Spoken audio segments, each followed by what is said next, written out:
নমস্কার বন্ধুরা, আজকে একটা সিপি প্লাস 4 চ্যানেলের সেটআপের 4G সিম রাউটার দিয়ে আর একটা কাজ আপনাদের সামনে নিয়ে চলে এসেছি। প্রথমে দেখাই, এখানে আমাদের ইলেকট্রিক্যাল পয়েন্ট কম থাকার দরুন একটা টেম্পোরারি ইলেকট্রিক্যাল ওয়্যারে আমাদের টানতে হয়েছে, বোর্ড বসাতে হয়েছে। মেশিনের পাশেই ছোটো পাওয়ার সাপ্লাই একটা ইউজ করতে হয়েছে, আর কেবিলিংটা আমাদের দেয়াল থেকে ক্লিপ করে নিয়ে আসতে হয়েছে। এখানে যেহেতু কনসিল, কোনো কেসিং নেই, তো কাস্টমারের বাজেটের জন্য আমাদেরকে এটা করতে হয়েছে। গেটের এদিক থেকে একটা ক্যামেরা আমাদের বসানো হয়েছে, ঠিক তার অপোজিট সাইড থেকে আরেকটা গেটের দিকে ক্যামেরা বসানো হয়েছে, আর আরেকটি ক্যামেরা আমাদের ছাদে বসেছে, ওটা আমরা দেখাচ্ছি।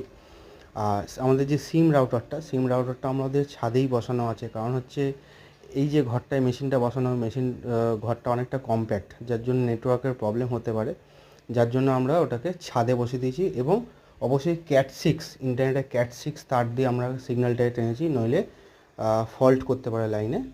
অবশ্যই এরকম কাজ যারা করবেন অবশ্যই CAT6 ইউজ করবেন, যতটা লং দূর ডিস্টেন্সে থাকুক না কেন ডিভার খুব ভালো সিগন্যাল পাবে। আর আমি আপনাদেরকে দেখাচ্ছি, দেখুন একটা সাদা তার আছে, এটা হচ্ছে ক্যামেরা, তার পাশের তারটা হচ্ছে CAT6 ইন্টারনেটের তার।